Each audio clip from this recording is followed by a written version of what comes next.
Hey, how we doing? I'm Andy. This is Spiders. Thanks for coming along and watching.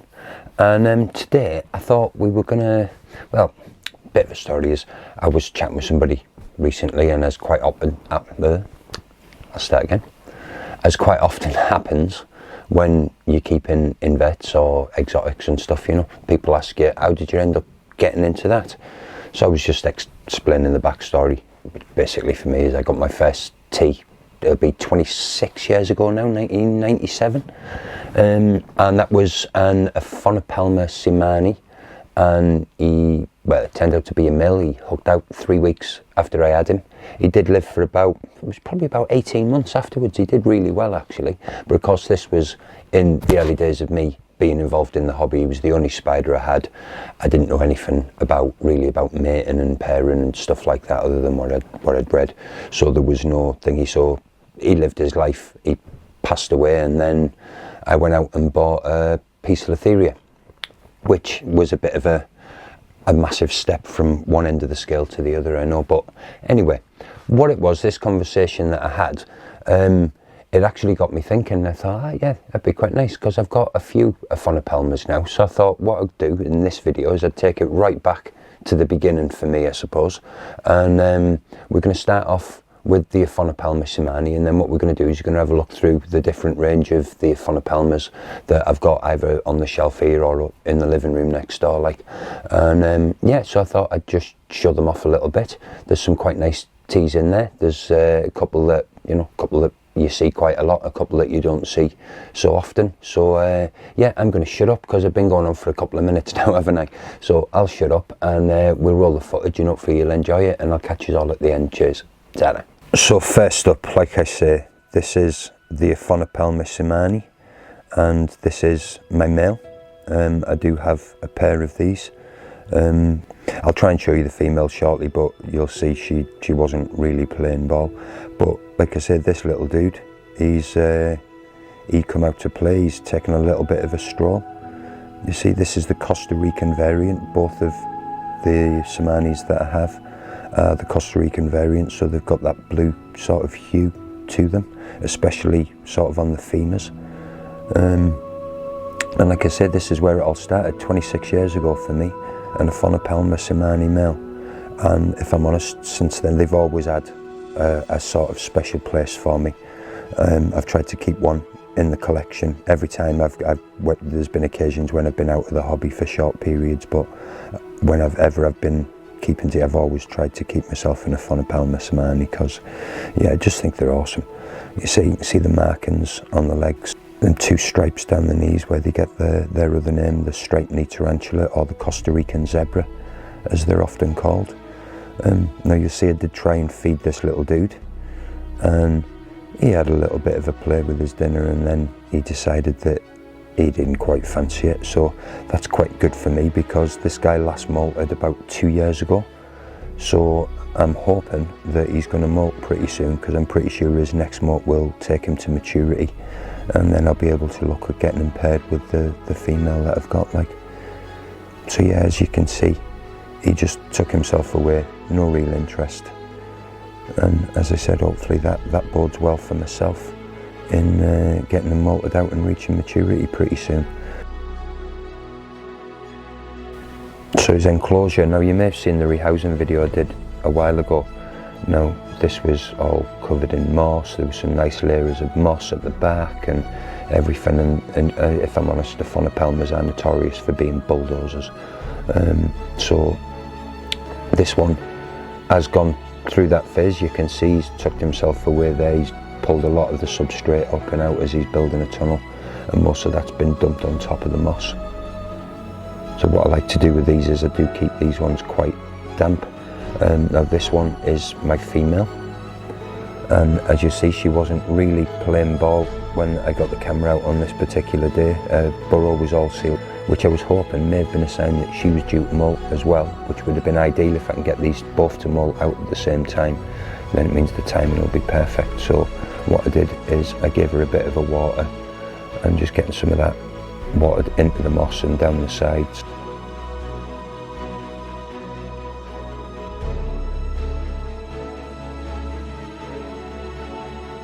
Now you can see this is a few days later. Now weirdly she'd opened the burrow at this point, so I was able to get quite a good view of her. Now this is as much as I managed to get, unfortunately, but yeah, hopefully she's going to molt soon and we'll get that pairing done. So moving on, this now is the Aphonopelma crinarufum. Now this is the Costa Rican blue front. I bought this at one of the shows last year. I believe it was the Barnsley show, but it may have been at Coventry. I can't quite remember, if I'm honest. This was sold to me as a female, but it hasn't molted since it come into my care. It did tuck itself away for about 2 months, and I was sure it must have been in molt, in pre-molt and going into molt, but as it happened, nothing. It let itself out a couple of months later and nothing's changed. So I keep this one quite dry. You can see I've got quite a big water bowl in there that was changed just after I filmed this, and there's that burrow that I was saying that she sealed herself away in. Now these are a really pretty tea. You don't see a great deal of them in people's videos and that, unfortunately. Now you'll see we did try giving this one a feed, and at first she's just sort of patted the ground and give it a bit of a threat pose. Now the problem we had, as you can see, I went in to try and get it out, and then she decided to give me a little semi-threat pose. So what I did is I just left things to play out. I thought it'd be quite easy. I could just go in there and get it out later on if I needed to. As it happened, as you'll see here, she did actually decide to feed on this, although she picks it up and disappears back into a little hole.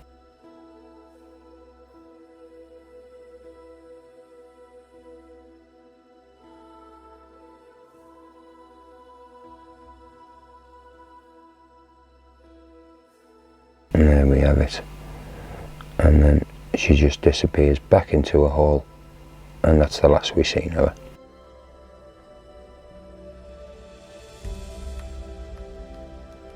So next up, this here is my Aphonopelma moderatum. So this is the Rio Grande Gold, and you can see there the colours that it gets its name from. Again, this one at the moment is in just quite a basic Brayplast 1.3 setup. It's only, I think, 2.5, maybe 2.5 inches now. But as you'll see, I did try to feed this one, and it wasn't really interested. It just let it walk under it, and then at this point I thought it was going to take it. You'll see here it looks like it's got it, but I never quite pulled it in, and it just sort of held it there. So its front right leg is actually on top of the mealworm, just holding it in place while it scurries about. Just teasing with it, really.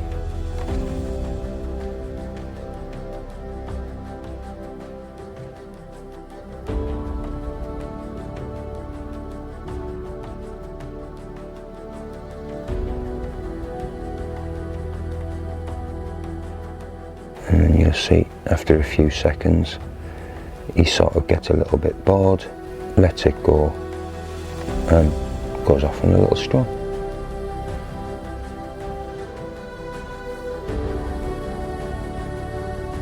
So again, we thought we'd give it one more go, so we dropped it in behind him, or her. This is unsexed, and it did seem a little bit more positive here. Looked like maybe there was a bit of interest.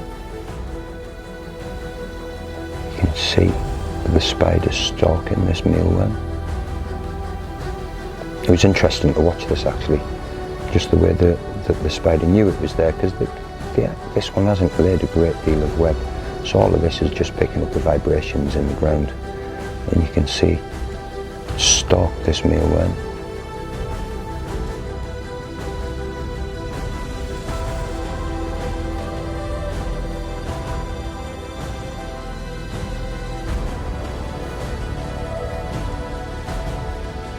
All the while it knows exactly where it is, and then again at this point I thought, oh, it's going to pull it in, it's going to take it,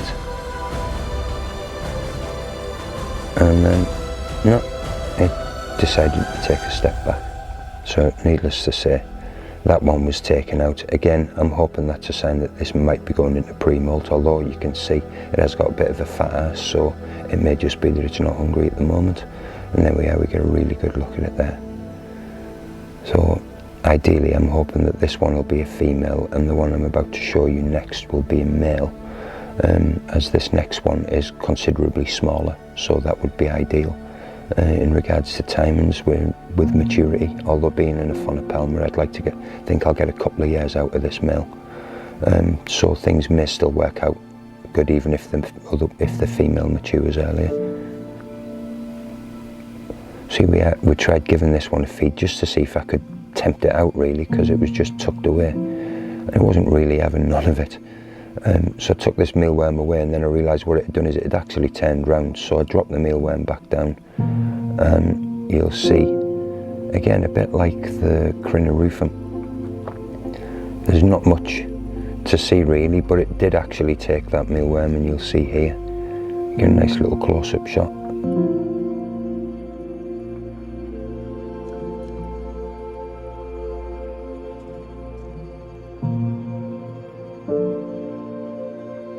Right, now next up, now this is a very rare shot indeed. This is only the second time in about well, I've had this spider 3 years, and this is only the second time I've seen it come out of its burrow. The other time was when I rehoused it into this little pot and this is the Aphonopelma Johnny Cashi. Now, like I say, this is a real slow grower. I've had this spider 3 years. It was 1 centimetre when I got it, and it's a massive 2 centimetres now, so that sort of makes a statement in regards to how slow they do grow, and that was about as much as I saw of it on that day. So yeah, there we go, that one's disappearing again. It'll probably be another 3 years before I get to see it. And what we're going to do next is we're going to move on to the last one that I've got in this genus, which is the Aphonopelma bicoloratum. Now, we picked this up from Bugnut just before Christmas. You may have seen, I did do a little video and included it in that. I think it was a rehousing video, maybe something like that. Doesn't come out of its burrow very much, which I wouldn't expect. It is only a couple of centimetres, so we tried giving it a feed, see if I could tempt it out. Wasn't really playing ball, and then the mealworm sort of fell into the burrow as it was moving. You'll see here it does move in a second, but there's not much interest from the spider, which of course meant that I then had to go in and fish the mealworm out, which was a bit of a mare because it meant destroying a burrow to a certain extent, but I'm sure that it'd be best to have that mealworm out and rebuild her burrow than have it wandering around in her enclosure if she happens to be going into pre-molt. Anyway, as it was, after I'd got that out, it did give me a chance to get a slightly better look at this one as it came out a little bit more, so you can see that orange colour. And yeah, now we just got to wait 25 years for it to grow. Right, so it was about this point in the editing process that I realised that I hadn't actually filmed an outro.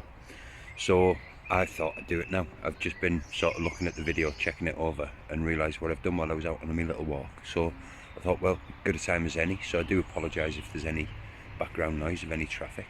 But yeah, so that was my Aphonopelma species. Now, again, this is the first time I've done a video like this where I've sort of covered a specific genus, so if it's something you're into, let me know, drop it in the comments and stuff like that. And maybe I've got quite a few sort of species in various genus, so it could be something that I could maybe do again later on if people are up for it.